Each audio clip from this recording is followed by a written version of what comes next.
Autre sujet d'actualité, coupure d'eau à Basse-Pointe, l'occasion de faire le point sur cette problématique de l'eau qui dure depuis une bonne vingtaine d'années.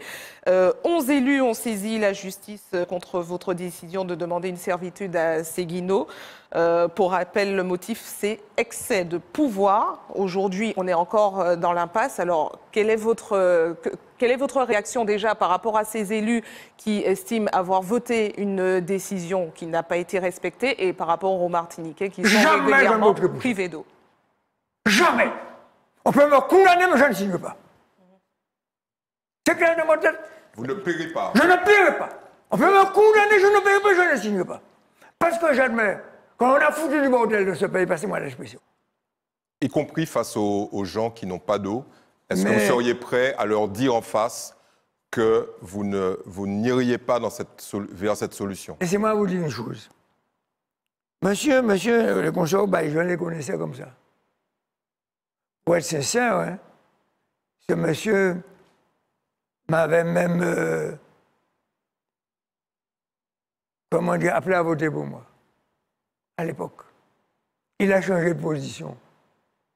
Comment peut-on me faire payer à un type qui avait transgressé la loi? À qui? Et je vais blesser les gens. À qui? L'ancien conseil général a versé des sommes inconsidérables. Vous voulez que je les nomme les gens? Vous pouvez me parler nommer, je ne dis rien. Si vous ne savez pas, allez faire votre enquête. Voici des sommes importantes de l'ex-conseil général de Martinique. Mais comment on sort du problème, monsieur Marie-Jeanne? Comment on sort de cette problématique majeure qui se pose à des dizaines de milliers de personnes en Martinique? Je répète que dans ce cas-là, à partir du moment que les médecins, que tout le monde a constaté que les gens ont été contaminés, l'État doit compenser. Y compris, mais le problème, c'est qu'il ne s'agit pas de la maladie, il s'agit de l'eau. C'est-à-dire qu'il y a des... Mais pour moi, le problème de l'eau est réglé. Le problème de l'eau est réglé, le problème. Il y a de l'eau qui coule partout.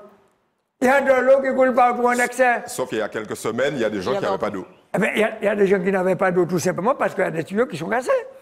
Il n'y a pas d'eau, on me critique. Et la rivière était desséchée, on me critique. Vous faites comme si vous n'étiez pas là, vous n'entendez pas les critiques des uns et des autres. Oui, non, mais nous... Le tuyau est pété, c'est la faute de Marie-Jeanne Alfred. Alors, si je vous rappelle que, contrairement à ce que vous pensez, j'ai créé à l'époque, et je maintiens ma position, j'ai créé à l'époque un syndicat intercommunal du centre et du sud de la Martinique. Tu mens! Il ment! Le SIXM. Et le maire de Rivière-Salée, le maire de Rivière-Salée jusqu'à présent, dit que Marie-Jeanne avait créé. J'étais le président de ce SIX. Il était là-dedans. Mais Alfred Marie-Jeanne, il faut quand même préciser que les tuyaux sont vétustes depuis pas mal d'années. Donc c'est bien la faute des élus d'une manière générale. C'est pas la faute de la collectivité territoriale de la Martinique, c'est la faute des autres qui n'ont pas fait leur boulot à certains moments. Bon, reste que, malgré quelques incidents ici et là, l'eau coule à flot dans le réseau de canalisation de Martinique, ça n'a pas toujours été le cas. Et lorsque, difficilement, vers le milieu du siècle, on l'obtenait au robinet, elle n'était pas exempte de typhoïde ou d'autres maladies. Alors, sur la naissance du réseau de distribution d'eau en Martinique, un document exceptionnel que nous devons à Anka Bertrand, un document aimablement mis à notre disposition par ICV.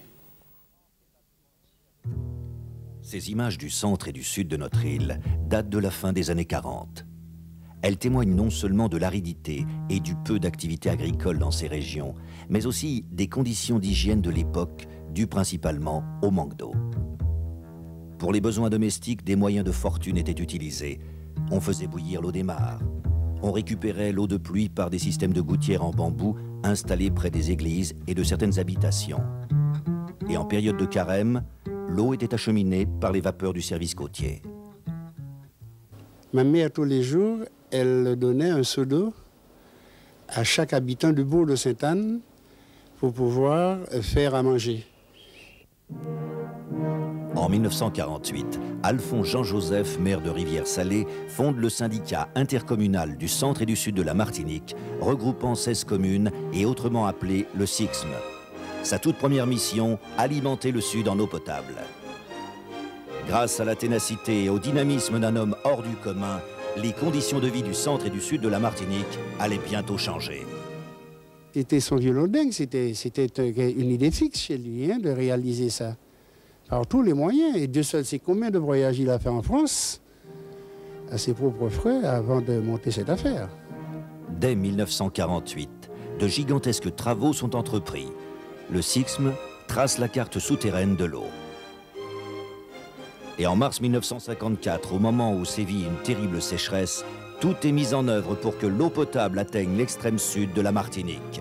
Un premier pari est gagné.